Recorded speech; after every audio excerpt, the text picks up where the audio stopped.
Bonjour et bienvenue dans Taste, le magazine culinaire d'Euronews. Aujourd'hui, nous sommes en France, en Bourgogne, terre mondialement connue pour ses crus exceptionnels, mais pour vous parler non pas de vin, mais d'un breuvage tout aussi complexe, le saké. Gauthier Roussille, bonjour, merci de nous accueillir dans vos vignes. Vous êtes agronome et œnologue et l'un des spécialistes mondiaux du saké, avec notamment votre ouvrage de référence Nihonshu, le saké japonais. Alors, dites-nous-en un peu plus sur les caractéristiques uniques du saké. Bonjour et bienvenue. Alors, en premier lieu, ce qui va déterminer les caractéristiques du saké, c'est sa matière première, le riz.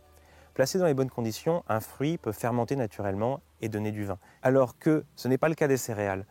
Le saké japonais est une pure création du génie humain. Nous rejoignons le caveau de dégustation du domaine viticole familial. L'œnologue va nous expliquer les caractéristiques organiques du saké. Les saveurs sont perçues par l'être humain sur 5 goûts principaux. L'umami, le sucré, le salé, l'amer et l'acide. L'umami, c'est le savoureux, c'est le pot-au-feu, c'est la sauce tomate qui a cuit longuement. Le saké est naturellement riche en umami et en sucré, et plus pauvre que le vin et la bière notamment, en acide et en amer.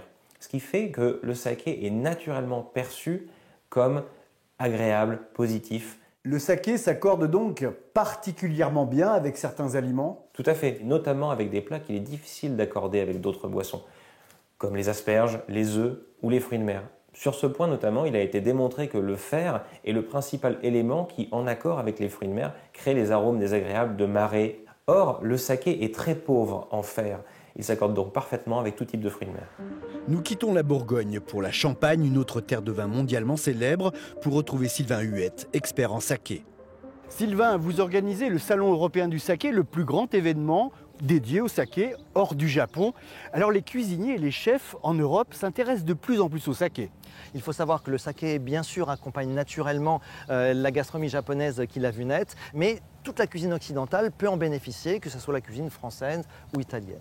Depuis la cuisine bistronomique jusqu'à la restauration 3 étoiles, le saké non seulement est très complémentaire au vin, mais il peut permettre une véritable relecture de plats parfois classiques, parfois nouveaux.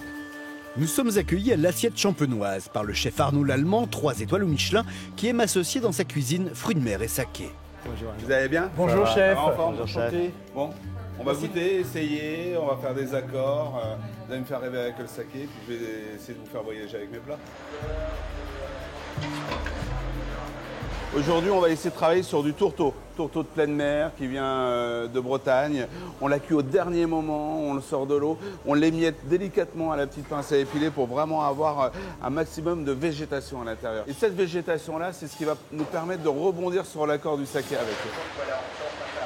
J'ai toujours mon côté un petit peu effervescence, puisque je suis champenois quand même. Bien sûr. Et j'avais cette curiosité sur ce saké-là qui est effervescent. Donc pour moi, c'est une vraie découverte. Allez, je vais vous mettre un navet comme ça. Et après, tout de suite, une fois que vous l'avez en bouche, une fois que vous l'avez un petit peu mâché au niveau de la texture et tout, allez sur le saké. Maintenant, il faut aller sur le saké. Ah oui. C'est le navet qui nous fait le lien entre le saké et le tourteau avec la soupe de poisson. C'est le piquant du navet, le végétal piquant, comme si vous posiez votre langue sur un ortie. Et bien là, le navet piquant nous apporte le lien avec le saké qui est végétal. Merci Arnaud et kampai. Ouais, kampai. Kampai chef.